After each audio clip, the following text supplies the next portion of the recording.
Salam bahagia dan salam guru penggerak.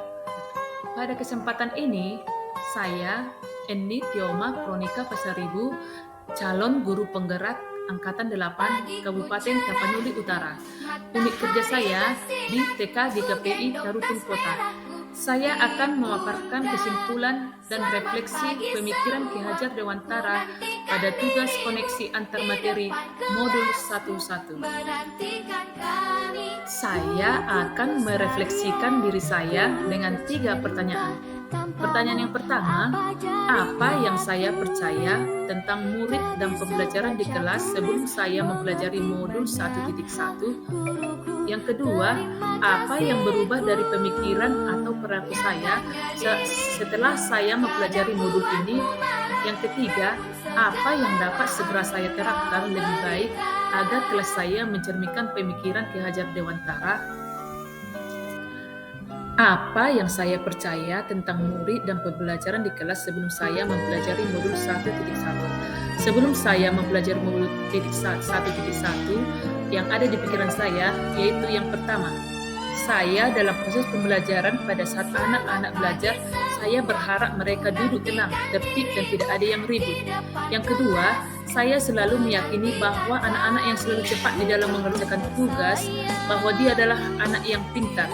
Yang ketiga, dalam pembelajaran, saya lebih sering menggunakan metode pemberian tugas dengan memberikan buku paket, LKS atau majalah anak-anak tanpa memperhatikan kebutuhan anak. Yang keempat, saya kurang kreatif di dalam memberikan pembelajaran. Yang kelima, siswa pasif dan motivasi belajar rendah. Sebelum mempelajari modul 1.1, kegiatan belajar mengajar saya seperti video berikut ini. Jangan ada yang ribut. Ayo anak-anak istri yang baik. Ayo kerjakan tugasnya dengan baik.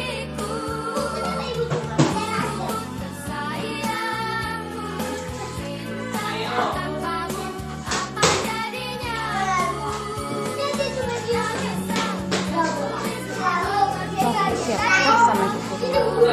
Oke, kita.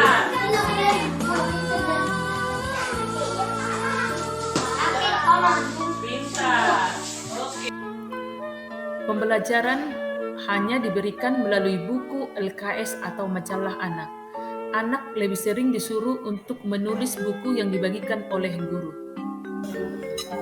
Apa yang berubah dari pemikiran atau perilaku saya setelah mempelajari modul ini?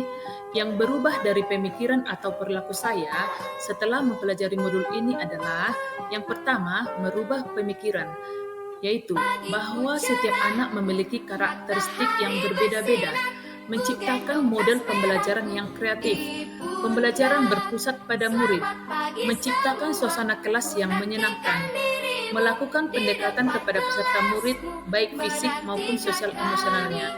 Yang kedua, merubah perilaku, yaitu memberikan kebebasan kepada setiap anak untuk menyelesaikan setiap tugas yang diberikan, memberi dukungan dan mengontrol peserta didik pada saat belajar, mempersiapkan pembelajaran yang menarik dan sesuai minat anak, memperhatikan atau meningkatkan bakat anak sesuai dengan kodrat zaman.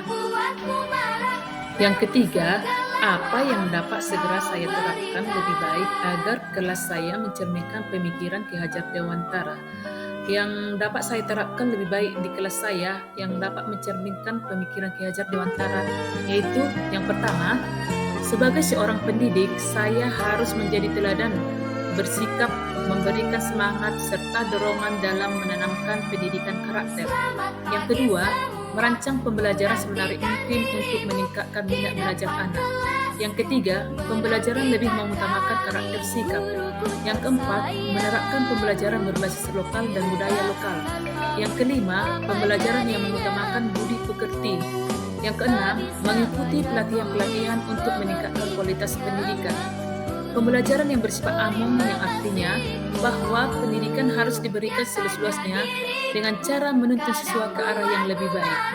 Pembelajaran yang sesuai dengan kodrat alam dan kodrat zaman yang artinya Setiap potensi yang ada pada diri anak harus kita kembangkan mengikuti perkembangan zaman pada saat ini.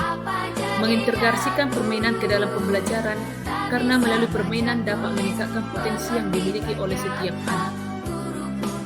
Setelah saya mempelajari modul 1.1, kegiatan pembelajaran anak yang saya buat di sekolah yaitu kegiatan pembelajaran anak yang menuntut anak berpikir aktif, kritis, dan kreatif mengikuti perkembangan zaman. Salah satu contoh yang saya lakukan di kelas yaitu membuat jus jeruk. Selain melakukan kegiatan yang kreatif, aktif, dan kritis, saya juga selalu menanamkan kegiatan bermain sambil belajar. Karena melalui bermain, kita dapat menemukan potensi-potensi yang dimiliki oleh setiap anak.